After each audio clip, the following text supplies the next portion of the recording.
However, we all, ladies and gentlemen, are aware of the strategic importance of Greenland.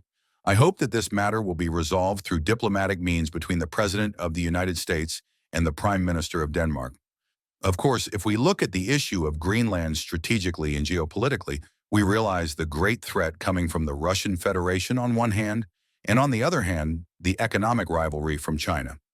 We see that Greenland is a very important strategic location and requires an expanded discussion, of course, within the frameworks of partnership. And I think I have great hope that this is how it will end. On meeting with UK Prime Minister Keir Starmer, Polish, it was a meeting that, among a wide range of agenda items, focused primarily on security issues, but also on economic matters.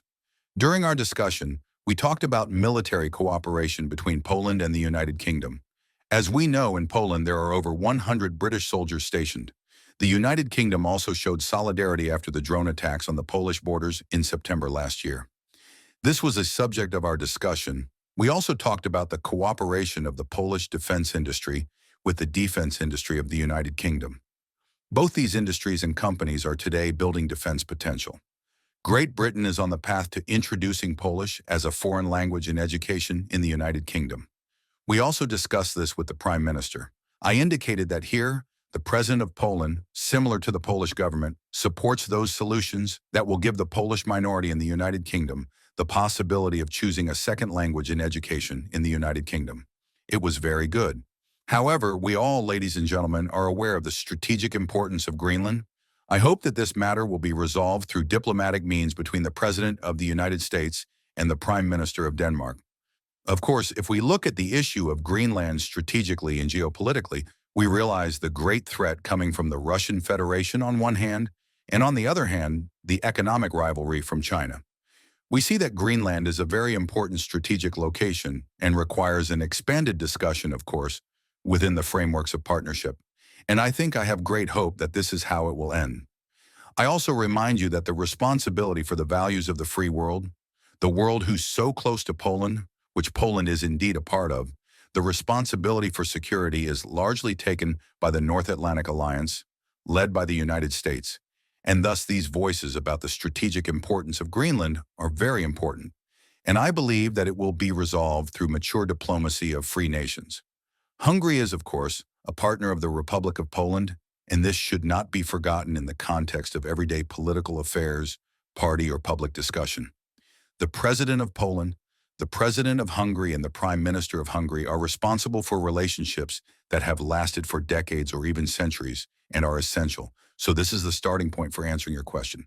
To the editor's question, however, when it comes to the issue of asylum, I think that it is more a question for Prime Minister Viktor Orban. Such a decision was made by the Hungarian state. It has the right to make it, and such a decision was made. I try not to judge the decisions of those state leaders that are made autonomously. Such a decision was made, and I think that European countries, and especially the Polish government, will respect it. On the subject of the editor's question, I would like to, of course, remind you, because we talked about public finances, but it's also worth mentioning the Polish system. Greenland said today, we prefer to stay with Denmark. Do you see that as the Who final said word? that? The Premier of Greenland. Well, that's their problem. That's their problem. I disagree with him. I don't know who he is. Don't know anything about him. But that's going to be a big problem for him. Donald Trump has issued a blunt warning over Greenland. A warning aimed not at a rival power, but at the island's own prime minister.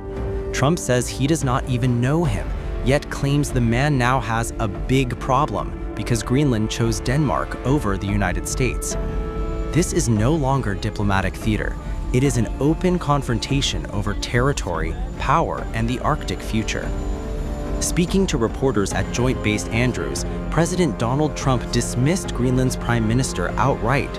Trump said he disagreed with Greenland's position and did not know Jens Frederik Nielsen at all, but he warned that Nielsen's stance would bring serious consequences. The remarks followed a dramatic show of unity in Copenhagen. Danish Prime Minister Mette Frederiksen stood shoulder to shoulder with Greenland's leader. Together, they rejected Trump's long-running ambition to acquire the Arctic island. Greenland's prime minister left little room for interpretation. He said that if forced to choose between the United States and Denmark, the choice was Denmark. He also said Greenland chooses NATO, the European Union, and the Kingdom of Denmark. That one cannot simply purchase another people. And it's fundamentally about small nations not having to live in fear of larger ones. That is precisely why we clearly state our objection.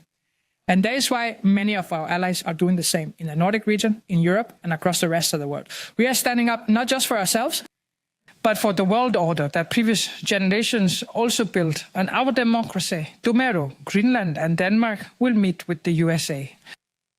We come together, we stay together, and we go together. We want dialogue and we want to cooperate. We are not looking for conflict, but the message we want to convey is very clear. Greenland is not for sale. We have made that perfectly clear right from the very beginning. Just as we, since the very outset of all these discussions, have explicitly told the Americans that if the primary concern is security, then there is significantly more that we can and absolutely must accomplish jointly, and we fully intend to reiterate this point during our meeting tomorrow. Because, of course, we wish to strengthen our cooperation regarding security in the Arctic with the United States of America, with NATO, with Europe, and with the Arctic NATO member states. And just as the Baltic countries, for instance, are not left alone to defend NATO's eastern flank against Russia, because it is indeed a shared concern for the entire alliance, the very same principle applies in the Arctic. NATO must protect and defend Greenland just as much as any other millimeter of NATO's territory. And this security guarantee is the very best defense against China or Russia as a potential threat in the Arctic. Dear Greenlanders, you must know that we stand united. We are doing that today. We will do that tomorrow, and we will continue to do so. Greenland won't be owned by the USA. Greenland will not be governed by the USA. Greenland won't be part of the USA. We select the Greenland we know today, and which is a part of the Kingdom of Denmark. We are now facing a geopolitical crisis, and if we are to choose between the US and Denmark at this very moment, So we choose Denmark. we choose NATO, we choose the Kingdom of Denmark, we choose the European Union. For the past year, we, Greenland and Denmark, have had to manage a truly unprecedented and challenging situation. We have succeeded in doing so together. We have taken significant initiatives to further enhance and strengthen security in the Arctic region. We have significantly tightened the bonds between us within the kingdom, and we have actively built even closer alliances with our partners and allies across the entire world. It hasn't been easy to stand up to an utterly unacceptable pressure from our closest allies for a generation, but much suggests the hardest part now lies ahead of us. And it has, throughout this entire process, become increasingly clear, Even though it is the Greenlanders who first and foremost feel the insecurity, and even though we, throughout the entire Commonwealth, have had to listen to many insults, there is something much more fundamental at stake here. Those comments landed just hours before crucial talks in Washington. Danish and Greenlandic officials are scheduled to meet U.S. Vice President J.D. Vance.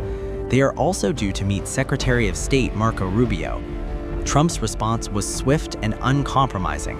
He said Greenland's position was their problem and warned it would become a big problem for its leader personally. Greenland said today, we prefer to stay with Denmark.